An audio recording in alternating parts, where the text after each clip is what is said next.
Hello everyone, I am Himasati Sharma, TGT Science, and students, we are discussing the chapter called Cell Structure and Function for class 8. We have already discussed the introduction to the cell, discovery of cell, and difference and eukaryotic cells and prokaryotic cells and difference between them. Today we are going to discuss the variety in cell number, shape and sizes in organisms.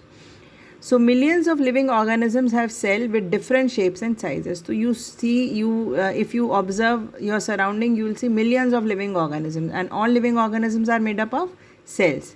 And these cells in different organisms are made up of different shapes and sizes. Their organs also vary in shape, size, and number of cells. So the organs present in a single body, that means if you see your kidney, your heart, your stomach, all are of different shape, different size, and all are having different number of cells. Similarly, if you see across the animals, we have stomachs of different sizes in different animals, we have heart of different sizes in different animals, and so on and so forth. Human body has trillions of cells which vary in different sizes and shapes. So the cells which are present in the human body also vary in their sizes and shapes depending upon the location they are and the kind of function they are performing. Different groups of cells perform a variety of functions. So in our previous lecture, we had studied that group of cells which perform a similar function will be forming tissues, and the tissues which will be performing similar function will form an organ, and organs which will be performing a similar function will form an organ system, right? So whereas if you see in amoeba, which is made up of a single cell, that means it is a unicellular organism and that it has only one cell. All the vital functions or the necessary functions which are required to stay alive is performed by the single cell. Whereas in a multicellular organism like in human beings, all the functions are performed by different group of cells. Okay, so we can see that in a multicellular organism, a cell perform a specialized function, that if a cell is involved in digestion, it will perform a digestion function, right? But in amoeba, since it is a single cell organism, all the necessary function, maybe egestion, digestion, excretion, respiration, reproduction, all the processes will be performed by the single cell only.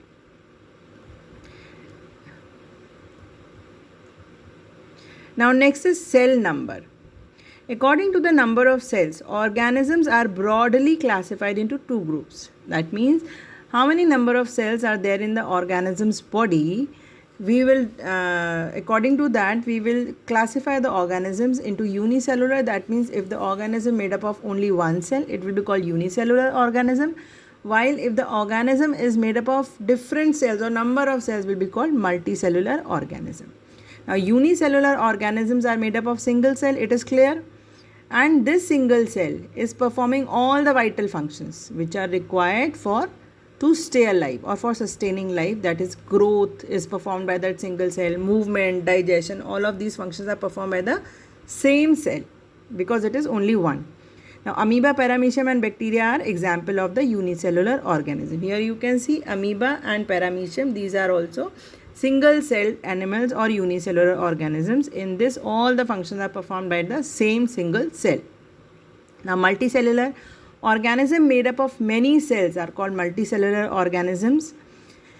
The cells of such organisms usually perform specialized functions. So what are the cells doing? They are performing a specialized function. Digestion is performed by one group of cell, reproduction is performed by one group of cell, respiration is performed by one group of cells, because we have number of cells. But similarly in unicellular organism, only one cell is present, so all the functions are performed by the similar cell, okay, same cell.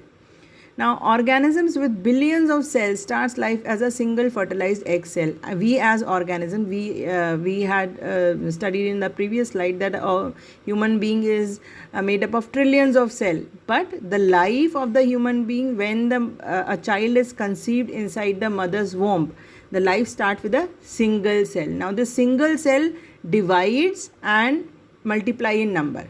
That means one cell will divide into two. and now we have 2 cells. Now these 2 cells will divide into 4.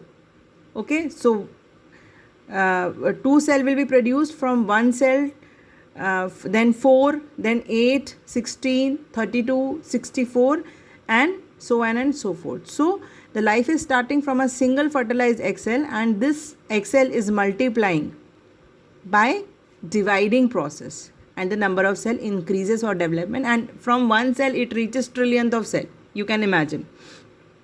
Now most plants and animals are examples of multicellular organisms. Now all living organisms are made up of cells, this we know, and from the previous slide, that means a cell is multiplying by the dividing process. It indicates that every new cell is arising from a previous cell. Okay, so new cell is arising from a pre-existing cell.